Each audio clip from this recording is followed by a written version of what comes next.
untuk datang di sini membaca bagian perikop yang ada, bisa berdua berbalasan atau bagi dua. Jadi pasal 23 ayat 30 sampai 40.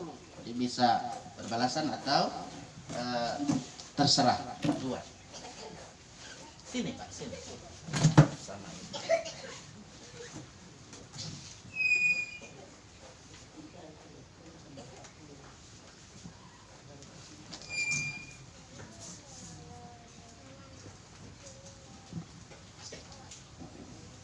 Yeremia 30 Yeremia 23 ayat 30. Yeremia 23 ayat 30. Sebab itu sesungguhnya aku akan menjadi lawan para nabi. Demikianlah firman Tuhan yang mencuri firmanku masing-masing dari temannya. Sesungguhnya aku akan menjadi lawan para nabi. Demikian firman Tuhan yang memakai lidahnya sewenang-wenang untuk mengutarakan firman ilahi. Sesungguhnya aku akan menjadi lawan mereka yang menubatkan mimpi-mimpi dusta. Demikian firman Tuhan, dan yang menceritakannya serta menyesatkan umatku dengan dustanya dan dengan bualnya. Aku ini tidak pernah mengutus mereka dan tidak pernah memerintahkan mereka. Mereka sama sekali tiada berguna untuk bangsa ini. Demikianlah firman Tuhan.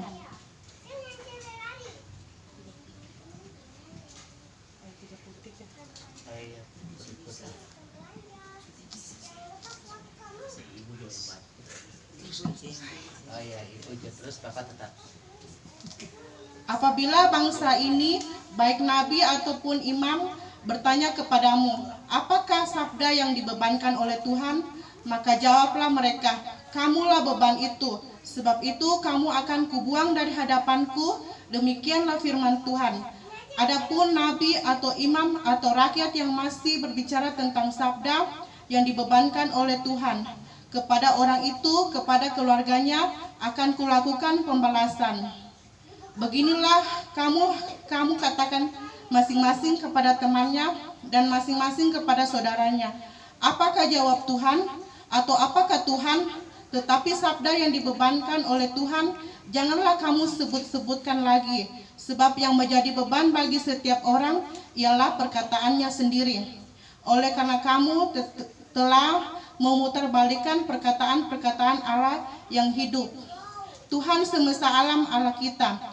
Beginilah engkau harus berkata kepada nabi, apakah jawab Tuhan kepadamu atau apakah firman Tuhan? Tetapi jika kamu masih berbicara tentang sabda yang dibebankan oleh Tuhan, maka beginilah firman Tuhan. Oleh karena kamu masih memakai ungkapan sabda yang dibebankan oleh Tuhan itu, sekalipun aku mengutus orang kepadamu mengatakan, janganlah kamu berbicara tentang sabda yang dibebankan oleh Tuhan. Maka sesungguhnya aku akan menangkap kamu dan membuang kamu dari hadapanku. Kamu serta kota yang telah kuberikan kepadamu dan kepada nenek moyangmu itu. Aku akan menimpakan kepadamu aib yang kekal dan noda yang kekal yang tidak akan terlupakan. Terima kasih. Terima kasih Ibu dan juga Bapak yang sudah membaca, karena Bapak karena lampunya agak remang-remang, jadi sudah pakai kacamata tapi juga tidak mampu. Itu berarti nanti kalau bisa dalam ibadah lampunya lebih terang. Saya ingatkan. Jadi yang berbahagialah kita semua yang mendengar firman Tuhan, memelihara, dan kita mau selalu melakukan firman Tuhan dalam kehidupan setiap hari. Keluarga yang saya kasih dalam kasih Tuhan, pada kesempatan ini ya, sebagaimana yang kita ketahui bersama bahwa dalam kehidupan kita sebagai umat yang percaya, ya, kita dalam rangka bagaimana kita mempersiapkan diri juga sebagai gereja untuk melaksanakan tugas panggilan pelayanan, ya. Nanti kita akan memilih, nah di sini ada Bapak Ketua Panitia Pemilihan Majelis Jemaat DP BPP itu satu periode ke depan, 5 tahun ke depan. Nah, itu Itu berarti dalam kehidupan ini kita harus memilih memang yang orisinil dalam kehidupan ini, menunjukkan kehidupan yang memang asli. Ya, memang terkadang kan ada yang palsu-palsu muncul. Hingga kini ada pernah pengalaman ini, si A dia cerita sama saya di rumah sakit ini dia jaga pasien. Pinternya dia ayat-ayat Alkitab. Dia mengaku dia penginjil, kemudian muncul lagi dia mengaku pendeta. Sampai-sampai itu yang bajaga itu terhipnotis. Rupanya dia mau menghipnotis isi dompetnya. Jadi hati-hati kalau ada yang mengaku oh, dia pendeta, dia apa, kalau apa bilang saja saya sudah punya pendeta, ada pendetaku nanti datang mendoakan juga. Kalau sekarang belum sampai mungkin karena belum tahu, ya kan, pendeta kita kan tidak maha tahu kecuali ada informasi dari keluarga menyampaikan itu kepada majelis jemaat, dan majelis jemaat juga menyampaikan kepada pelayannya. Kalau tadi juga saya karena diinformasikan ada anggota jemaat yang dari Parigi sekalipun saya kunjungi, ya, ada dari Maleali sekalipun juga ada tadi. Ya, saya percaya bahwa yang orisinil itu perlu, yang selalu mengatakan dirinya asli tetapi palsu itu harus selalu kita perhatikan, karena firman Tuhan pada kesempatan ini kalau kita perhatikan, kalau Yeremia dia berbicara supaya dalam kehidupan ini kita selalu perhatikan yang asli, itu nabi yang memang diutus oleh Tuhan. Nah, kalau definisi kalau kita lihat nabi dalam kesaksian Allah Alkitab, kita perhatikan ya, nabi Allah itu kalau dari menurut Alkitab itu penyambung lidah Allah, ya. Artinya seorang yang dipanggil dan diutus Allah menyampaikan isi hati Allah, kehendak Allah, atau dengan kata lain untuk menyampaikan firman Allah, seperti itu nabi, ya. Nah, kalau sekarang tidak ada nabi lagi kan, yang paling ada pendeta, penatua, diaken, pengurus bipra itu. Jadi siapapun yang berdoa sebenarnya itu nilainya sama. Begitu juga siapapun yang memberitakan firman Tuhan, kalau memang itu hasil daripada ini nanti pemilihan yang ada, memang dipilih orang-orang yang terbaik. Nah, itu. Memang tidak ada yang sempurna seperti khotbah saya kemarin itu. Tidak ada yang sempurna. Yang sempurna adalah milik Tuhan. Tuhan itu yang sempurna. Kesempurnaan yang ada itu kita saling melengkapi. Begitu dia itu Bapak Ibu. Yang saya kasih di kolom 5 yang ada saat ini. Ya, walaupun sedikit yang hadir, mudah-mudahan dengan YouTube yang ada ini nanti bisa mendengar. Kalau ada yang mau mendengar, biasanya kan malas mendengar firman Tuhan, lebih suka mendengar yang lain. Nah, itu biasanya. Ada yang saya kirimi khotbah, ada hilang DP karena mungkin dia tidak suka dengar firman Tuhan. Jadi saudara-saudara, saya perhatikan di sini bersama-sama dalam kehidupan berjemaat, hingga kini ada yang palsu-palsu itu muncul, menipu malah, gitu? Menipu malah, gitu? Seperti yang pengalaman yang terjadi. Dia ngaku pendeta, dia berdoanya luar biasa lincahnya, ujung-ujungnya apa? Habis dia DOA, doinya isi dompetnya itu yang dikuras, habis. Ya. Di sini kita lihat supaya nabi yang diutus oleh Allah sesungguhnya dia menyampaikan berita pengharapan di tengah kesulitan sekalipun, supaya mengubah satu masa depan menjadi masa depan yang lebih baik. Yeremia sebagai nabi Allah dalam masa pelayanannya, ia menghadapi situasi kondisi di mana orang-orang lebih suka dinina-bobokkan dengan mimpi dusta dan kata-kata yang menyesatkan dari nabi palsu daripada dia dengar nabi yang aslinya. Karena nabi yang aslinya, ya, dia menyampaikan itu, kalau salah salah, kalau benar ya benar. Itu kebanyakan kan kalau yang palsu-palsu Paling dia bilang nah apa-apa kok, ora opo-opo. Nah, itu bahasa Jawa nih, ora opo-opo. Kalau bahasa Kulawi apa itu tidak apa-apa, Pak? Apa itu, Pak? Mau menang gua. Kedengaran itu. Mau menang kuah. Nah, itu. Karena banyak itu mau menang kuah yang ada dewasa ini. Jadi harus selektif. Karena itu orang Yehuda juga lebih senang mendengar nubuat, kata pengharapan supaya semuanya aman-aman, semua baik-baik ya. Kalau mau dengar itu dari nabi palsu, itu dia lebih suka dengar itu.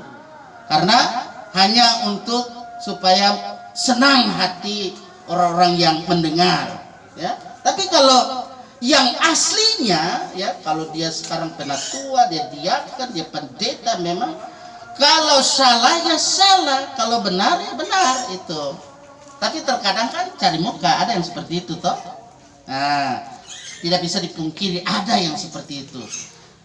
Seperti nabi-nabi palsu, karena sekarang tidak ada nabi palsu. Dengan dia memakai lidahnya ya, dengan sewenang-wenang, dia bilang ini firman ilahi, firman Tuhan, padahal bukan firman Tuhan yang dia sampaikan, cuma dia selalu sebut firman Tuhan. Nah, mereka menguatkan hati orang jahat sehingga tidak ada seorang pun yang bertobat dari kejahatan.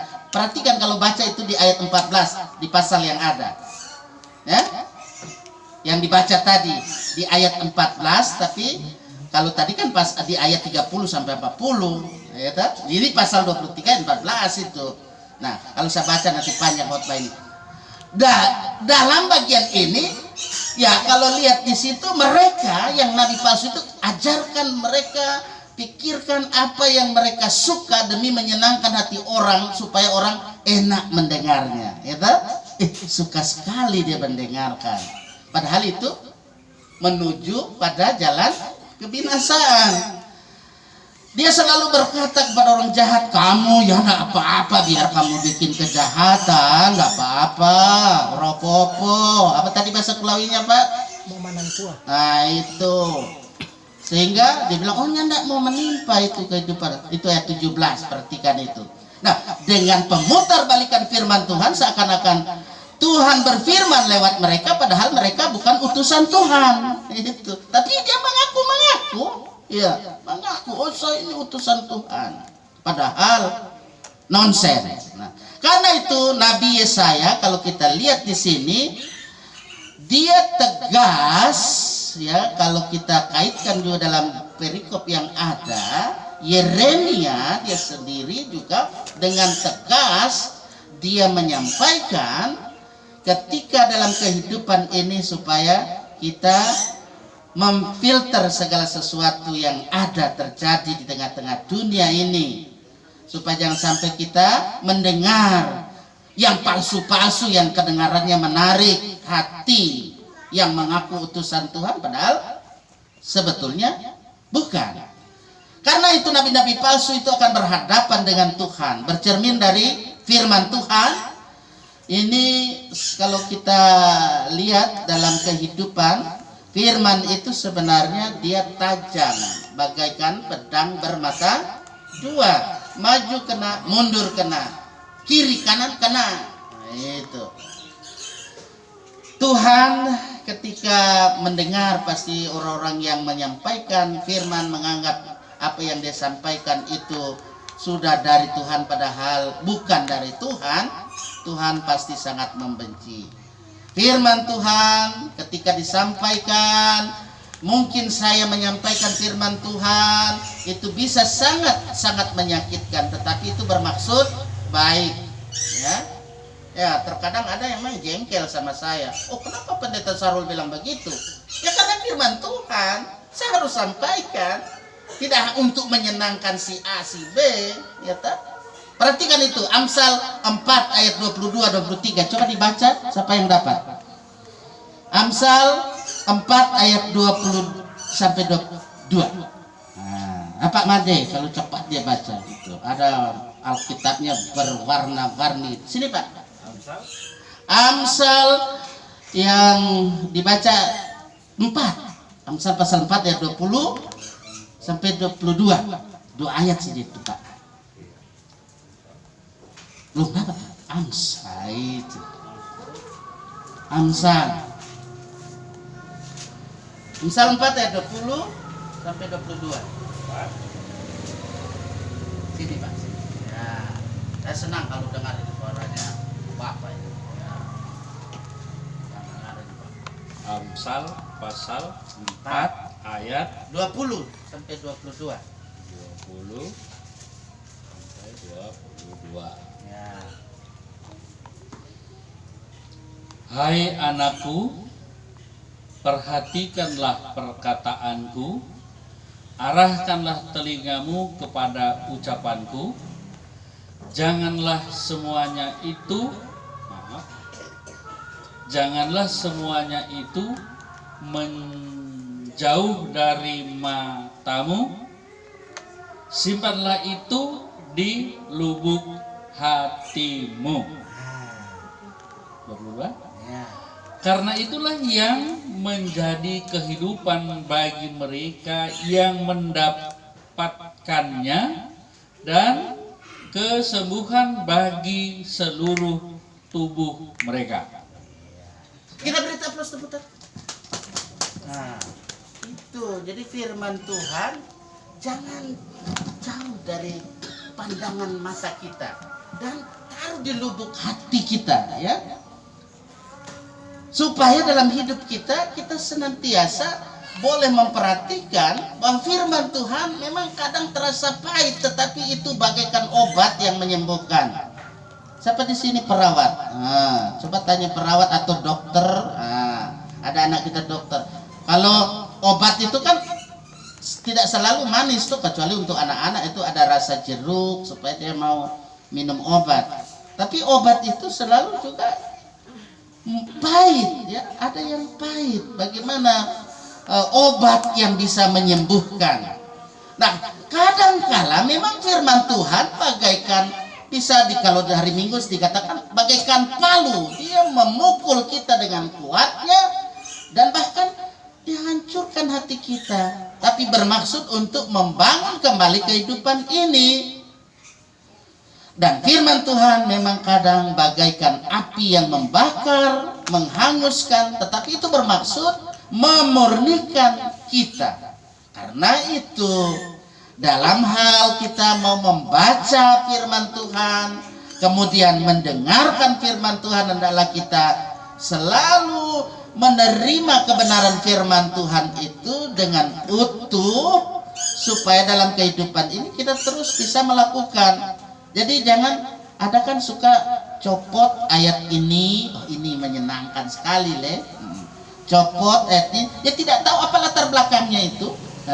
Harus lihat apa latar belakang dari naskah perikop yang ada, sehingga dalam kehidupan ini kita benar-benar memahami kebenaran firman Tuhan. Selamat kita persiapkan segala sesuatunya terkait untuk pemilihan majelis jemaat BP, BPP untuk 5 tahun ke depan. Dan kepada panitia yang ada, tentu selamat menunaikan tugas tanggung jawab. Tuhan Yesus memberkati semua kita yang ada. Amin.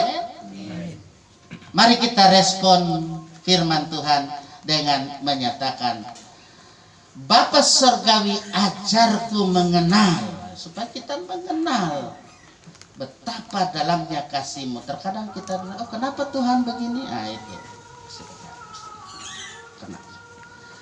Bapa Surgawi, ajarku mengenal betapa dalamnya kasih-Mu. Bapa Surgawi, mengerti betapa kasih-Mu kepadaku. Semua yang terjadi di dalam hidupku, ajarku mengenali Kau selalu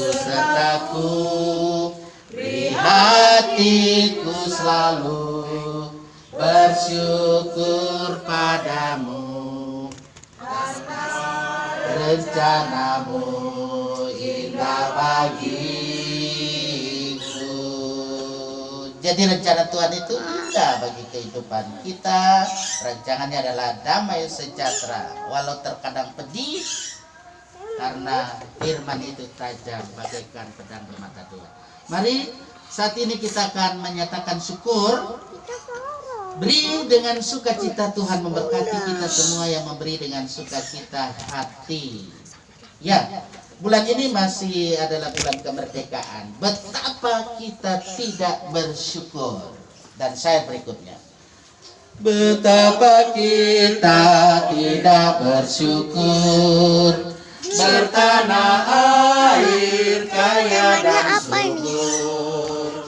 Lautnya luas, gunungnya megah, menghijau padang bukit dan lembah. Itu semua berkat karunia Allah yang agung maha kuasa.